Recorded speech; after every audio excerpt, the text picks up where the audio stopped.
ಇಂದೇ ಡೌನ್ಲೋಡ್ ಮಾಡಿ ಮತ್ತು ನಿಮ್ಮ ನೆಚ್ಚಿನ ಶೋಗಳನ್ನು ಆನಂದಿಸಿ.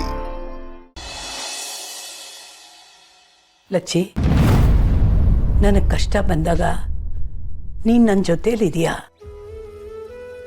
ಕೈ ಹಿಡಿದು ನಡೆಸಿದೀಯಾ. ನಿನ್ನಷ್ಟು ಚೆನ್ನಾಗಿ ನನ್ನನ್ನು ಅರ್ಥ ಮಾಡ್ಕೊಂಡಿರೋರು ಯಾರೂ ಇಲ್ಲ ಕಣೆ. ನನ್ನನ್ನು ದೂರ ಕಳ್ಸೋಕ್ಕೆ ನಿನಗೆ ಇಷ್ಟ ಇಲ್ಲ ಅಂತ ಗೊತ್ತಿದ್ರು ನಾನಿಷ್ಟು ಒತ್ತಾಯ ಮಾಡ್ತಿದ್ದೀನಿ ಅಂದರೆ ಅದಕ್ಕೊಂದು ಕಾರಣ ಇದ್ದೇ ಇರುತ್ತಲ್ವಾ? ಏನು ಕಾರಣ? ಏನು ತೊಂದರೆ ಆಗಿದೆ ಈ ಮನೇಲಿ ನಿನಗೆ? ಹಾಗೇನಾದ್ರು ತೊಂದರೆ ಆಗಿದ್ರೆ ನನಗೆ ಹೇಳು, ನಾನು ಅದನ್ನು ಸರಿ ಮಾಡ್ತೀನಿ. ತೊಂದರೆ ಆಯಿತು ಅಂತ ಹೇಳ್ತಾ ಇಲ್ಲ ಕಣೆ ಹಾಲ್ಕೋವ. ಮಾರಿಗುಡಿಲಿ ರುಕ್ಮಿಣಿನ ನೀನು ನೋಡಿದೀಯ ಅಲ್ವಾ?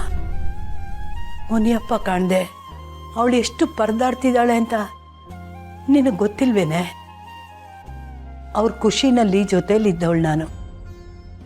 ಈಗ ಅವ್ರಿಗೆ ಕಷ್ಟ ಅಂತ ಬಂದಾಗ ನಾನು ಅವ್ರ ಜೊತೆಗಿಲ್ದೆ ನಿಮ್ಮ ಮನೇಲಿ ಹಾಯಾಗಿ ಉಣ್ಕೊಂಡು ತಿನ್ಕೊಂಡು ಇದ್ದರೆ ಏನು ಚೆನ್ನಾಗಿರುತ್ತೆ ಹೇಳು? ಮುನಿಯಪ್ಪ ನನ್ನ ಮಗ ಇದ್ದ ಹಾಗೆ ಕಣೆ. ಈ ಪರಿಸ್ಥಿತಿಯಲ್ಲಿ ನಾನಲ್ಲಿ ಹೋಗಲೇಬೇಕು. ಅರ್ಥ ಮಾಡ್ಕೊಳ್ಳೆ. ನೀನು ಈ ರೀತಿ ಎಲ್ಲ ಮಾತಾಡಿ ನನ್ನ ಕಟ್ಟಾಗ್ತಿ ಅಂತ ಗೊತ್ತಿದ್ದಿದ್ರೆ ನಾನು ಕಾರಣನೇ ಕೇಳ್ತಿರ್ಲಿಲ್ಲ. ಅಲ್ಲ ಕಣೆ, ನಾನೀಗ ಏನಾದರೂ ಬೇರೆ ಗ್ರಹಕ್ಕೆ ಹೋಗ್ತಾ ಇದ್ದೀನ? ನಿನಗೆ ನನ್ನನ್ನು ನೋಡಬೇಕು ಅನ್ನಿಸ್ತಾಗಲಿಲ್ಲ, ನೀನು ಬರ್ಬೋದಲ್ವಾ? ನಾನು ಇಲ್ಲಿಗೆ ಬಂದು ಹೋಗ್ಬೋದು. ಎಷ್ಟೋ ವರ್ಷ ಆದಮೇಲೆ ನಾವು ಸ್ನೇಹಿತರು ಸಿಕ್ಕಿದ್ದೀವಿ. ಅಲ್ಲ, ಈಗ ಸಂಬಂಧಿಕರು ಬೇರೆ ಆಗ್ಬಿಟ್ಟಿದ್ದೀವಿ. ಇನ್ನು ನಾವು ದೂರ ಆಗೋ ಮಾತೇ ಇಲ್ಲ. ಮತ್ತ್ಯಾಕೆ ಚಿಂತೆ ಮಾಡ್ತೀಯಾ? ನಾವಿಬ್ರು ದೂರ ಇರೋದು ಎಷ್ಟು ಕಷ್ಟ ಗೊತ್ತಾ? ನಿನ್ನ ಸಲಿಸುವ ರೀತಿ ಮಾತಾಡಬೇಡ. ನನಗೂ ನಿನ್ನನ್ನು ಬಿಟ್ಟಿರೋದು ಅಷ್ಟೇ ಕಷ್ಟ ಆಗುತ್ತೆ ಕಣೆ. ಆದರೆ ನಾನು ಇಲ್ಲೇ ನಿನ್ನ ಜೊತೇಲಿ ಇದ್ಬಿಟ್ರೆ ಅಲ್ಲಿನ ಕಷ್ಟ ತೀರುತ್ತಾ? ನೀನೇ ಹೇಳು. ಹ್ಞೂ ಅಂದೆ. ಒಪ್ಕೊಳ್ಳಿ ಲಚ್ಚಿ, ಹಠ ಮಾಡಬೇಡ ಕಣೆ. ಮುದ್ದು ಹಾಲ್ಕೋಬ ಅಲ್ವಾ, ಕಳಿಸ್ತೀಯಾ? ಹ್ಞೂ ಅನ್ನೆ, ಹ್ಞೂ ಅನ್ನು. ಹ್ಞೂ.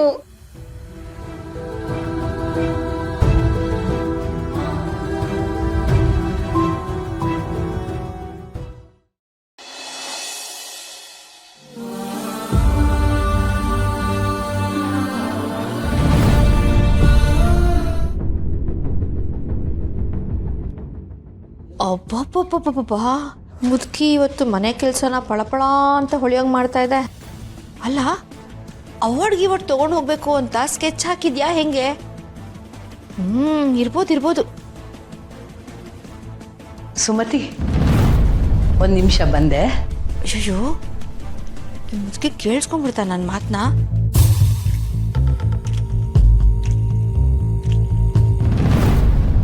ನೆರೆ ಬಂದು ಊರೇ ಕೊಚ್ಕೊಂಡು ಹೋದಾಗ ನೆಲೆ ಕೊಟ್ಟವರೇ ದೇವರು ಅಂತಾರೆ.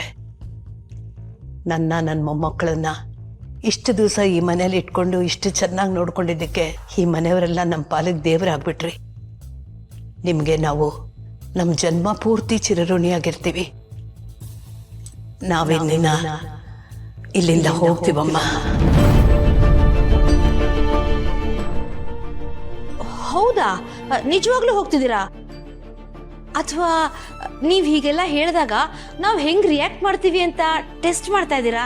ಅಯ್ಯೋ, ನಾನು ಯಾಕೆ ಹಾಗೆ ಮಾಡಲಿ? ನಿಜವಾಗ್ಲೂ ಹೋಗ್ತಾ ಇದ್ದೀವಿ.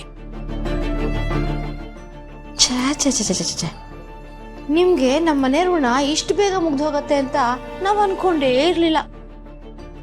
ಆದರೂ ನೀವು ಹೀಗೆ ಸಡನ್ ಆಗಿ ಬಂದು ಹೇಳಿದ್ರೆ ನಾವೇನಂತ ಹೇಳಕ್ಕಾಗತ್ತೆ?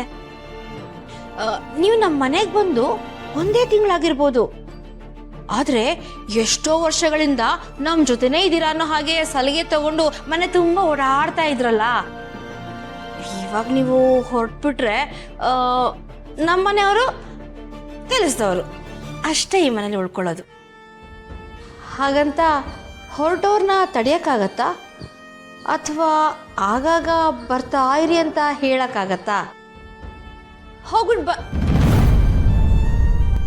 ಹೊರಡಿ. ಧರ್ಮಛತ್ರ ಥರ ಇರೋ ಈ ಮನೇಲಿ ಒಂದು ಸ್ವಲ್ಪ ದಿನ ಇರೋ ಅದೃಷ್ಟ ನಿಮ್ಗಿತ್ತಲ್ವಾ? ಹೊರಡಿ.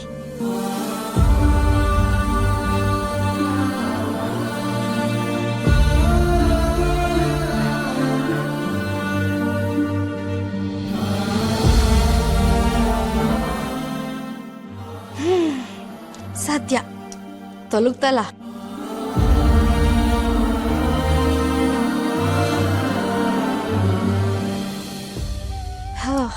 ಬಂಬಾ, ಥ್ಯಾಂಕ್ ಯು ಸೋ ಮಚ್.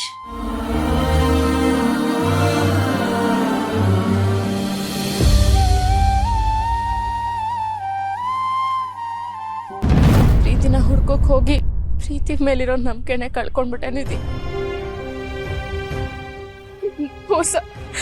ಮೋಸ ಹೋಗ್ಬಿಟ್ಟೆ ನಾನು.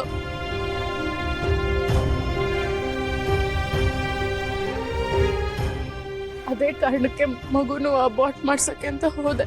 ಆದ್ರೆ ಅದು ನೀವ್ ಬಿಡ್ಲಿಲ್ಲ ಅಲ್ವಾ ಸರ್?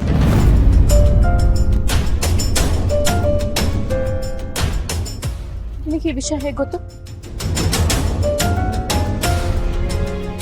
ಕರ್ಣ ಸರ್ ಬಗ್ಗೆ ನಂಗೆ ತುಂಬಾ ಚೆನ್ನಾಗಿ ಗೊತ್ತು ಅಕ್ಕ.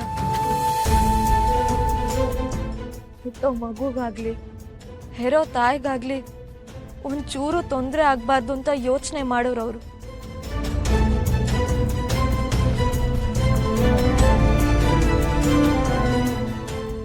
ಆ ಮಗು ಬರೀ ಉಸಿರಲ್ಲ, ಒಂದು ಹೆಸರು ಕೊಟ್ಟು ತನ್ನ ಮಗು ತರನೇ ನೋಡ್ಕೋತೀನಿ ಅಂತ ಮಾತು ಕೊಟ್ಟಿದ್ದಾರೆ ಕರ್ಣ. ಇರೋ ಸತ್ಯನ ನಿನ್ನಿಂದ ಮುಚ್ಚಿಡ್ಬೇಕು ಅನ್ನೋದು ನನ್ನ ಉದ್ದೇಶ ಅಲ್ಲ ನಿಧಿ. ಆದ್ರೆ ಏನಂತ ಹೇಳ್ಬೇಕಿತ್ತು? ನಾನೊಬ್ಬ ಮೋಸಗಾರನ ಪ್ರೀತಿಸ್ದೆ ಅಂತ ಹೇಳ, ನಾನು ಮೋಸ ಹೋದೆ ಅಂತ ಹೇಳ, ಎಲ್ಲ ವಿಷಯ ಹೇಳಿ ನಿನ್ ಕಣ್ಣಲ್ಲಿ ಬೆಲೆ ಕಳ್ಕೋಬೇಕಾಗಿತ್ತ ನಾನು? ಅದಕ್ಕೆ ತುಂಬಾ ಗೊಂದಲ ಆಗೋಗಿತ್ತು ನನ್ಗೆ. ನಿನ್ನ ಹತ್ರ ಏನು ಹೇಳ್ಕೊಳಕ್ ಆಗ್ಲಿಲ್ಲ.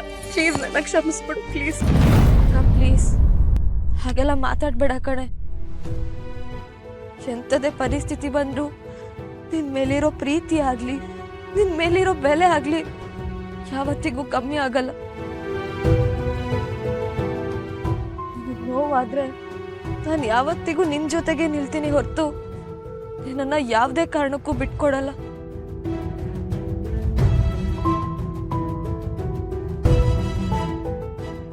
ಮುಂದೆ ಅದೇನೇ ಆದ್ರೂ ಯಾರೇ ಬಂದ್ರು ನಾನು ಯಾವತ್ತಿಗೂ ನಿನ್ನ ಬಿಟ್ಕೊಡಲ್ಲ ಅಕ್ಕ. ಯಾವಾಗ್ಲೂ ನಿನ್ ಜೊತೆನೆ ಇರ್ತೀನಿ.